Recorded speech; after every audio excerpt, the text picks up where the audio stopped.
So you decided to get your first reserve study, or your first one in a long time. You probably asked some questions. Who do I ask for a proposal? What should be in the proposal? When do I start the process? How long should it take to complete? And how much of your time and involvement is required? And you're probably already bracing for the potential bad news that your monthly reserve funding needs to increase. Although that might be true, the good news is those expensive projects are very predictable. They're going to happen, so you might as well be financially prepared. So follow along and we'll start the process of getting you and your association ready for those future projects. All right, let's turn the page to the topic of actually getting that reserve study. What does that look like?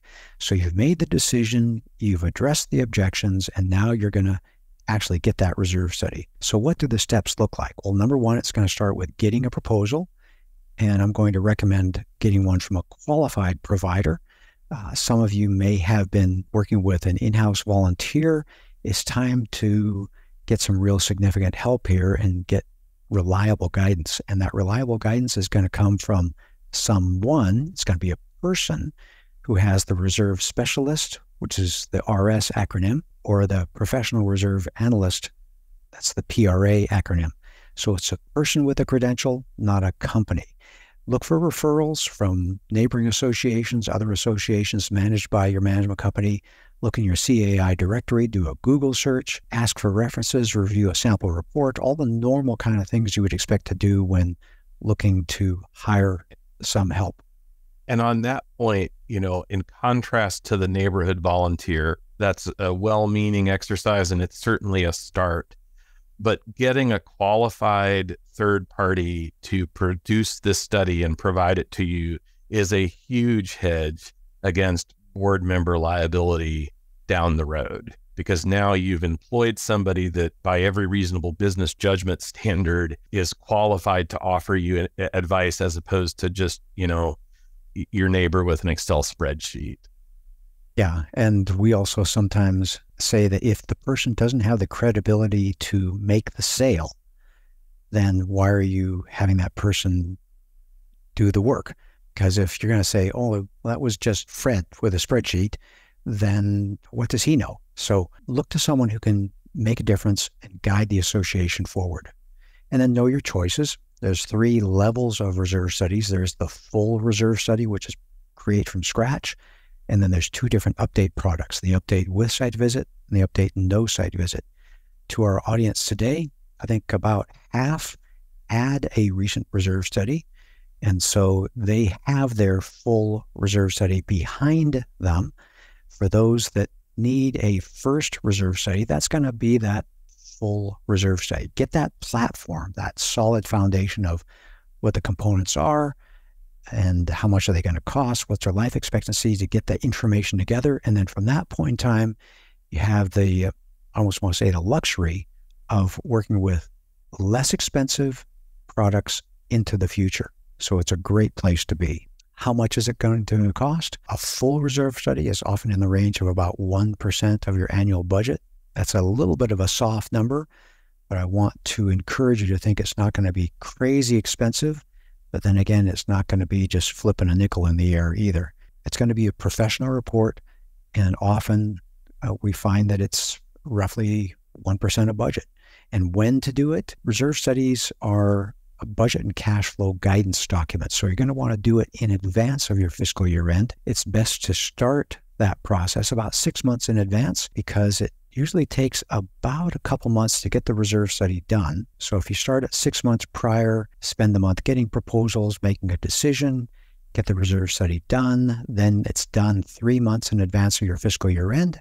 So then you can start using that as you're massaging your budget numbers and figuring out what the new number needs to be to successfully move your association forward. And then how much involvement does it take on your part?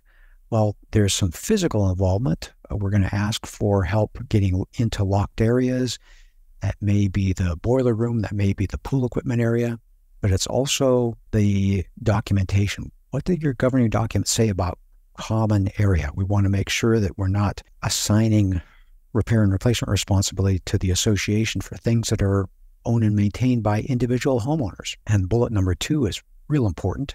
I chose this graphic because of that one, providing cost history. I hope you are collecting that because it's absolute gold to us in the reserve study industry. If you can say, we had the asphalt seal coated in 2019 for $17,252 by ABC Asphalt, things like that. It anchors actual prices to your association, and we can begin to start tuning all the rest of our numbers towards those actual prices.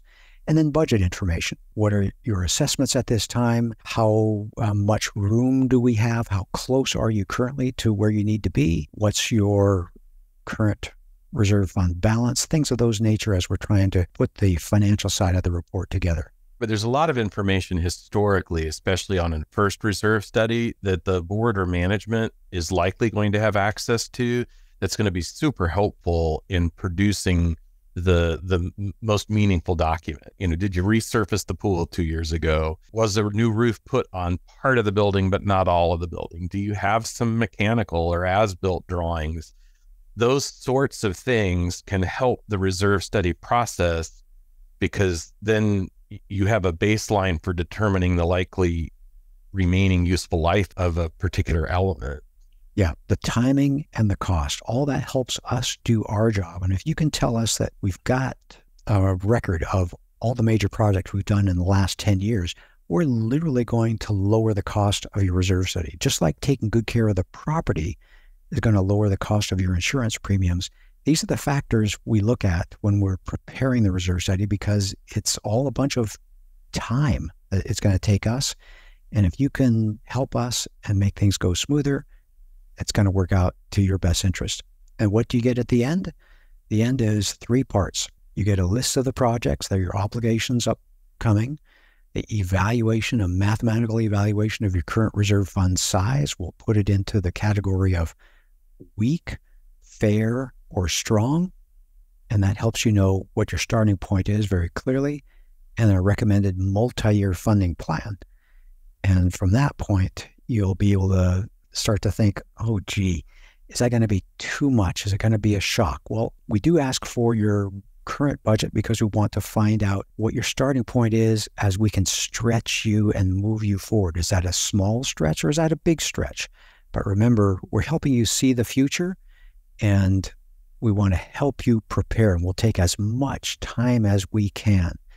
But it is a multi-year plan, so expect that your reserve study preparer is going to try to work with you to try to create a plan that you can implement that's going to help your association have the right amount of money at the right time. And let me show you a little bit what that looks like. In our reserve study, and most reserve studies will have something like this, an expense map. And you may know, and like Joe mentioned earlier, you may know that your roof is aging. You don't know quite when it's going to hit or how big it's going to hit, but you're going to see those kinds of things in the reserve study. So you're going to find out how many years you have until that hits. Or is your reserve study going to tell you something like this? Or like this, with many years of significant expenses? Or is it going to be like this, maybe a newer association where the larger costs have not yet hit? So these are all the variables that you're going to get that are going to help you. It may not tell you, reveal surprising things, but most likely it'll help you with the decision points so you'll know what steps to take safely and successfully into the future. And it's a helpful communication tool because it's a way of adopting kind of common terms of conversation with your members and with your fellow owners, so that you can look at that and say, well, we do all agree we have paving, and now let's just look at how many square feet of paving we have. The other thing it can also do is, in consultation with your reserve study provider, there may be assumptions in the original study where you're able to have a conversation about, well, we may not be ready to do that in 2027. What does it look like if we push that to 2028, or if we flip those 2 projects, or, do some of those things to massage those numbers, because it's a model to get you to a, optimal place for your association. Right. That's a good point. Talk to your reserve study provider, find out how much wiggle room you have, how can that be massaged, because they're interested in the success of your association. You're interested in the success of your association. And put those two heads together, and you have a good opportunity to create a great plan. At Association Reserves, we make the present less stressful and the future more secure. If you want to join us in this mission, please like this video and subscribe to our channel. Leave a comment down below on what you'd like to see us address in a future video. Let's plan for your best future.